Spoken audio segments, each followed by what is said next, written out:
Review for Attack on Titan Season 2, Episode 1. And with that, guys, let's dive right into this review of Episode 1 of Season 2. Let's get it.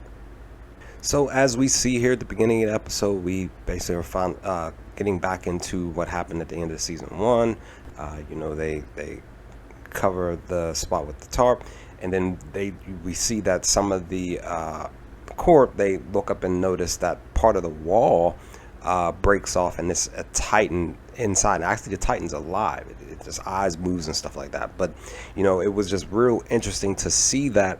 And then as they're getting ready to basically like Hanji's basically saying, telling them to get ready to prepare to attack. That's when this priest pops up. This pastor, and he tells them don't kill it and don't allow the sun to touch and stuff like that. And it's just like, why is he telling them not to do that? But as we see here, Hanji, she basically questions him. She interrogates him, others around, and then she kind of tries to force him to speak and tell everybody, including her, why specifically like these Titans are up here. And we know that Erwin is even questioning why is it that the church knows this? Who else knows this? Of course, like I said, Hanji's asking him, wondering why this. They knew about this secret about Titans. Are there other Titans in this wall? More than likely they are. But he basically says that he's willing to die on this secrecy, which is very interesting. So what is the church doing to conceal? What's the reason for this, to conceal such a tremendous secret that more than likely can affect the people of these towns, these cities and stuff. So, but ultimately that's when we see that some Titans have broken through the section of the wall rose, specifically the south side of the wall, or basically just the south side of the city, and then we basically get a time backtrack of time, 12 hours south of Sina, and we basically see that Sasha and Connie and crew are just like chilling. They're like bored. They're waiting for something to happen, and then that's when of course we definitely see this them getting notified that plus with Sasha hearing that the Titans are basically approaching. We get that too.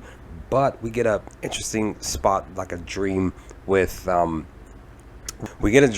with Mikasa, his Eren's mother, and just really interesting that he has this interesting dream of his past, of his childhood, and his mother just basically telling him like you shouldn't be starting fights and stuff. But of course, Eren saying that they were basically like being rude or something, maybe bullying or something like that, and he's trying to convince her that. To basically take a side, but she tells him just like you can't just start specific fights with any and everybody type of thing. And then of course he wakes up, he notices that Mikasa was sitting next to him. She fell asleep, holding her scarf. Looked like she may have been trying to maybe possibly knit it back together or something like that. But I noticed that he does tell her that he'll get her a new one because it fell off the side. And he gave it back to her. But then we see Armin show up.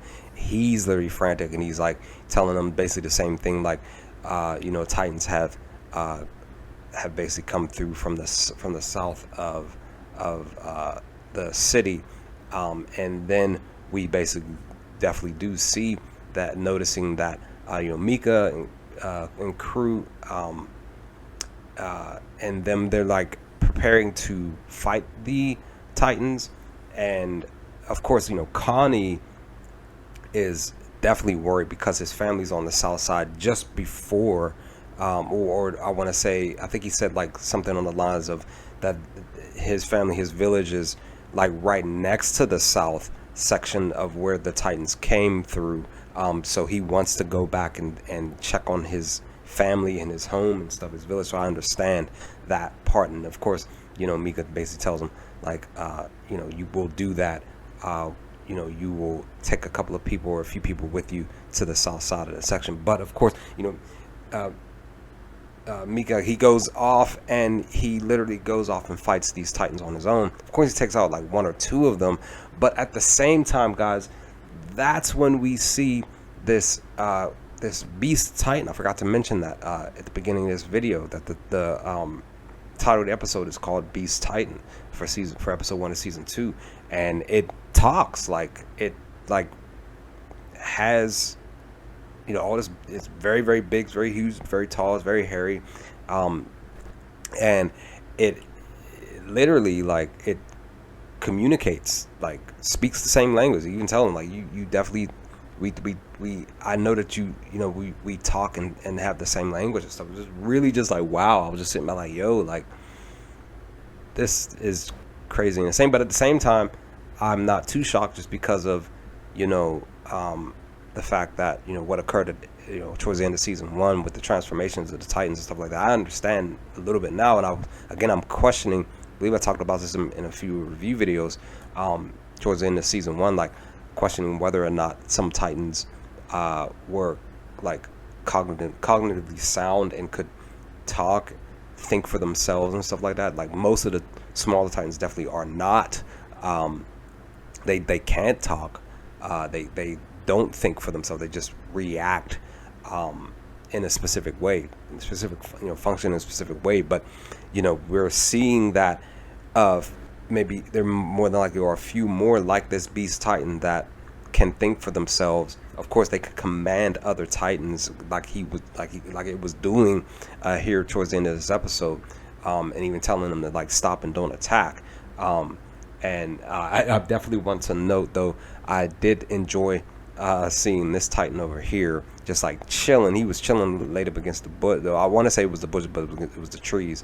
He was just chilling, like, just chilling, you know, eating some snacks or something, chilling, drinking some water, just, like, waiting patiently for something to go down. It seemed like he was a little bit bored, but I just thought it was just funny that he was just, like, over here just chilling, leaning up against the trees, just, like, doing nothing. But yeah, guys, this beast titan, yeah, like, it's just like, yo, like, son, like, what the heck? Hairy, very tall, definitely dangerous, and can talk fluently, you know, like everybody else, the normal humans, and makes me wonder what other titans out there are like this beast titan. I'm curious, guys. I am really, really curious. But of course, you know, R.I.P. to Mika. He goes down after the beast titan commands, you know, them to attack him and stuff. It's just like, man, it's just like really, really sucks. But yeah, what's gonna happen next? I'm curious to see. Really curious to wonder what's gonna be coming up next in episode 2 of season 2, and what's season 2 is gonna be holding. Hopefully, I'll be diving more into season 2 in the coming weeks, and pushing out more reaction and review videos. But that's pretty much my review, guys. Let me know your thoughts. What did y'all think of season 2, episode 1? When you first sat down and watched it for the first time, let's talk about some things. What were your initial reactions and stuff like that? But with that, guys, I will hopefully talk to you all next time with more Attack on Titan season 2 videos. Peace, guys.